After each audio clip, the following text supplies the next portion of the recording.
आज हम पढ़ेंगे गीत अगीत कविता, जिसके कवि हैं रामधारी सिंह दिनकर जी। इस कविता के माध्यम से कवि ने प्रकृति के सौंदर्य का एक अद्भुत सा वर्णन किया है।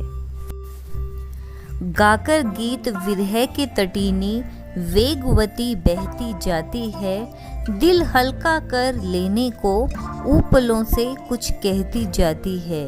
तट पर एक गुलाब सोचता, देते स्वर यदि मुझे विधाता, अपने पतझर के सपनों का मैं भी जग को गीत सुनाता। गा गा कर बह रही निर्झरी, पाटल मुख खड़ा तट पर है, गीत अगीत कौन सुंदर है। इन पंक्तियों में नदी के बहते समय का जो मनोहारी दृश्य उत्पन्न होता है उसका वर्णन किया गया है। कवि कहते हैं कि गाकर गीत विरह के तटीनी यानी नदी विरह के गीत, विरह अर्थात वियोग के गीत गा रही है और तेज गति से बहती हुई जा रही है। ऐसा लगता है कि मानो अपना दिल हल्का करने के लिए, या यूं कहें कि अपने दिल की बात वह उपलों से अर्थात किनारों से कह रही है। अपने दुख को कम करने के लिए वह किनारों से कुछ कहती हुई प्रतीत होती है। वहीं किनारे पर एक गुलाब का फूल लगा है, जो मन में सोच रहा है कि यदि भगवान मुझे बोलने की शक्ति देते तो वह भी पूरी दुनिया को अपने पतझड़ के सपनों के बारे में सुनाता।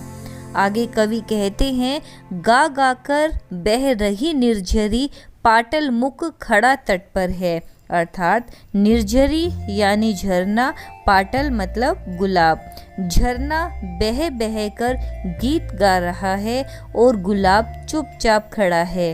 कवि यह सब देखकर सोच रहा है कि मेरे द्वारा गाया गया गीत ज़्यादा सुंदर है, प्रकृति के द्वारा न गा सकने वाला अगीत अधिक सुंदर है।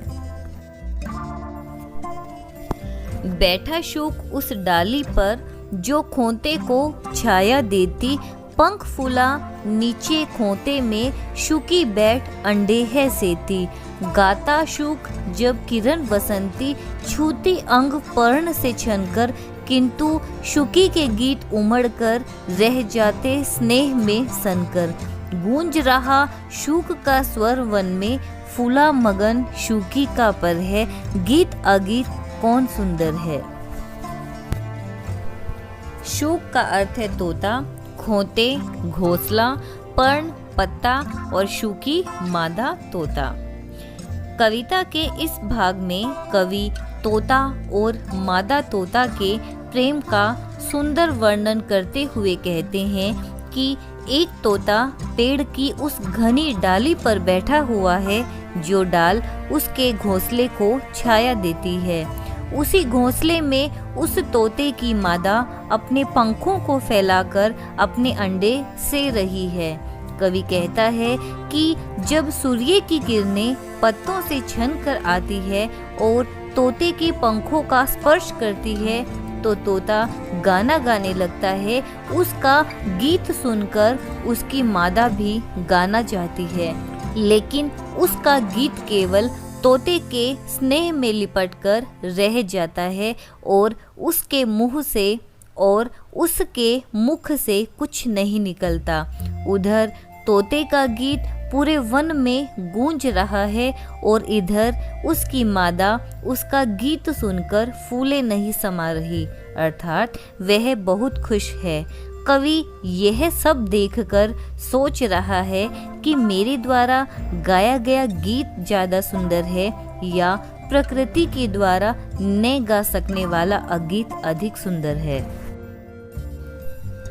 दो प्रेमी है यहाँ, एक जब बड़े सांझ आल्हा गाता है, पहला स्वर उसकी राधा को घर से यहीं खींच लाता है।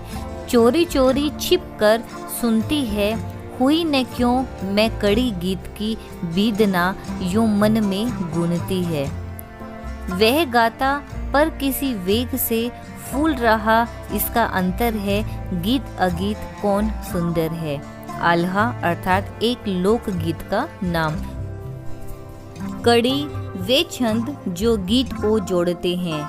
बीदना भाग्य, गुणती विचार करती है, वेग अर्थात गति।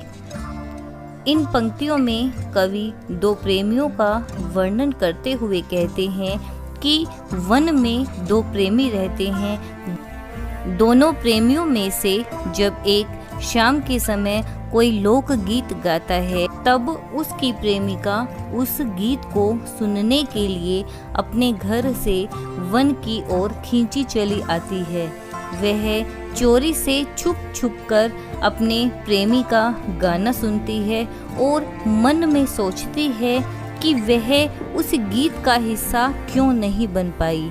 जब वह गाता है तो उसका मन प्रसन्नता से फूले नहीं समाता। कवि यह सब देखकर सोच रहा है कि मेरे द्वारा गाया गया गीत अधिक सुंदर है या प्रकृति के द्वारा न गा सकने वाला अगीत अधिक सुंदर है। इस प्रकार प्रस्तुत कविता गीत अगीत में कवि ने प्रकृति की सुंदरता के साथ साथ जीव जंतुओं के प्रति प्रेम, मानवीय राग और प्रेम भाव का भी सजीव चित्रण किया है। कवि को कहीं नदी के बहाव में गीत का जन्म होता हुआ प्रतीत होता है, तो कहीं शूक शूकी नामक पक्षी के कार्यकलापों में भी गीत सुनाई देता है। कवि का मानना है कि गुलाब का फूल, शूकी पक्षी और प्रेमिका प्रत्यक्ष रूप से गीत का निर्माण नहीं कर रहे या गीत गान भले ही न कर रहे हो, परंतु वहाँ गीत का निर्माण और गान भी हो रहा है। प्रस्तुत कविता में कवि यही प्रश्न कर रहा है कि मेरे द्वारा गाया गया गीत सुंदर है या प्रकृति के द्वारा न गा सकने वाला अगीत सुंदर है।